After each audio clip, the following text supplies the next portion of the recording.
Hey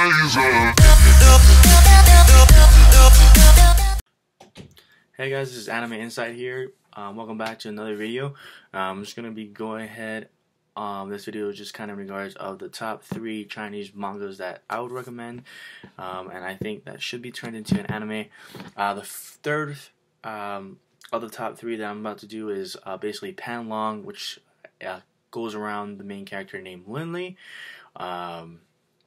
And I don't want to go too much into the story because I don't want to ruin it for anybody, but 3 reasons why is number 3 is that the character progression in the story is rather goes smoothly, is where you see the main character progress from a boy to a teen to a man, and they go through each part of his life rather thoroughly, as well like other manga or anime like to use the time skipping button rather quickly.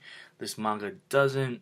It like gives you each I guess like a lot of content or information about that part during his life, and you kind of go through seeing like when he goes throughout his life, and if he fails or succeeds, they don't linger on it that much, and they move forward to the next task or next thing Lily sets out to do. And number 2, there's like some people in the manga that are like super OP that just don't even make any sense, and you kind of see through Linley's life how he progressed from being nothing into something quite amazing in regards to his powers, as having dragon blood, as being a dragon blood warrior, and being an earth and wind magician. But seeing these people that just come into the manga, you kind of just feel that sense of entitlement and power from them, just as the manga kind of brings them in, and you kind of wonder to yourself if Linley ever gets to that level or challenge anyone at that level, what kind of battle it would be. I think it would be kind of rather amazing to see later on down the line. Number 1, you can actually feel like the emotions that you get from Linley and relate to his circumstance in some way, shape, or form, from when he was a young boy doing everything in his power to get stronger for his dad and his clan, to his teens, versing adversity in the mountains,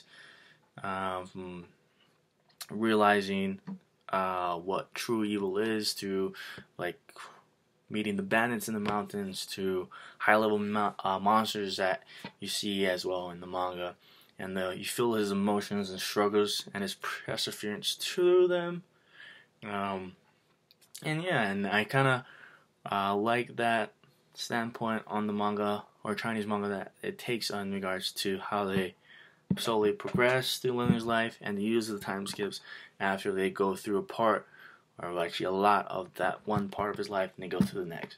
But with that is number 3. Again, Panlong. If you haven't heard of it before, make sure you check that out. And yeah, number 2 is gonna be Douluo Dalu, and it basically revolves around the main character Tang-san. And 3 like reasons why this is probably one of my top for it being number 2 is the concept and ideas that it branched out into. If you read the manhwa, you'd understand that this is a really amazing concept that they have in this Chinese manga that I never saw like in any manga before, with they taking beasts or monsters that you killed, and basically it's called a spirit halo, and absorbing the halo or the essence, basically making that halo or ring a part of you. And there's other aspects as well, which is like spirit bones that you can add into yourself to make you even more powerful with the spirit halos as well. And I never really saw that in a MMO setting manga like this, where they kind of just like grow. Like I did see like where they take like the animals and like make armor out of them, but I never saw any where they've actually made like the essence of an animal part of them like this manga before. But number 2, it just doesn't focus on the main character like other mangas, like how the mangas just focus on one piece, like just the main character part, it kind of goes with the main character's friends, and I think that's pretty unique in a way. It shows aspects of involvement of other things besides the main character's love life, his troubles and tribulations, to seeing what his friends go through as well. And I think this Chinese manga really does smoothly incorporate everything to how he being the main character, but his friends as well being involved with each part of their lives and other things like that.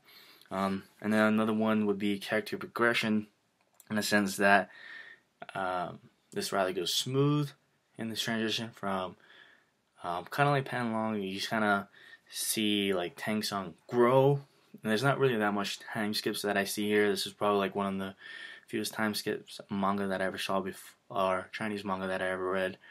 It kind of just like you see his life from one point to his mid to his end, and they kind of go through all that without time skipping. Not necessarily time skipping is a bad thing.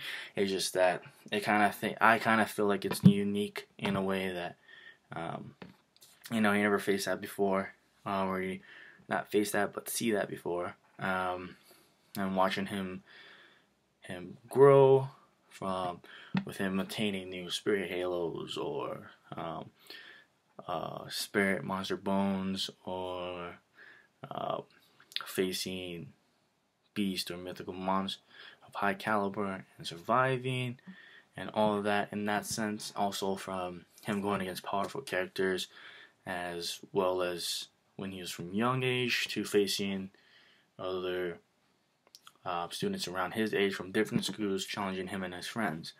But that's number 2 for me, being again Douluo Dalu. And for me, it would have to be Tales of Demons and Gods, which basically follows the main character, Ni Li, he's being called of someone with no talent and the weakest clan, and kind of around that whole aspect. 3 reasons why. Number 3, it kind of takes a zero to hero kind of story and makes changes in a better way. Basically with Neely basically coming from, or being reborn from his past life, having all of the knowledge and everything with that, which makes him even more stronger and grows faster than anyone in his class and anyone around him. 2, the art in this manga, or Chinese manga, is really fantastic as well. I would say, as I personally like it, is that who wouldn't like an artist named Matt Snell, like doing the art for the manga and just reading everything. And I mean, like, it kind of takes like a spin-off. Like it's rather amazing and simplistic at the same time, where it shows detail with enough explained through the emotions going around the main character. We can really feel that with all the artist's work. And then the first reason why this made number 1 is has a really good enemy. In regards of, they haven't showed much of the sage yet, but the substitute for that is the sacred family.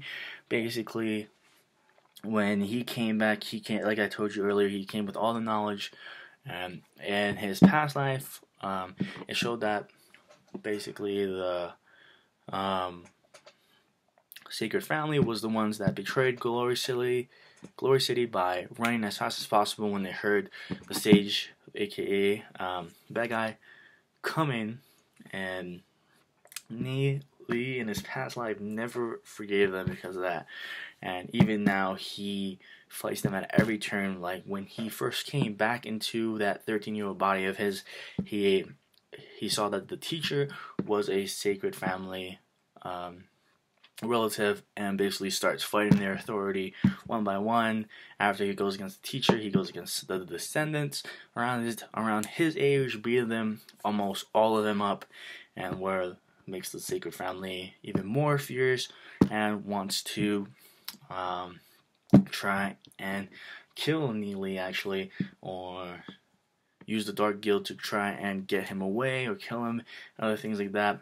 But again, this is the top 3 Chinese mangas that I think you guys should try to give them a look, or if I think ever these three should be like the next to be made into anime, if they ever take a Chinese concept manga and make it into anime.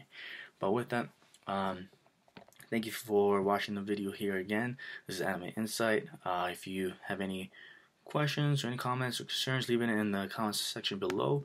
I'll be more happy to see what I can do for you there, alright? I hope you have a good rest of your day.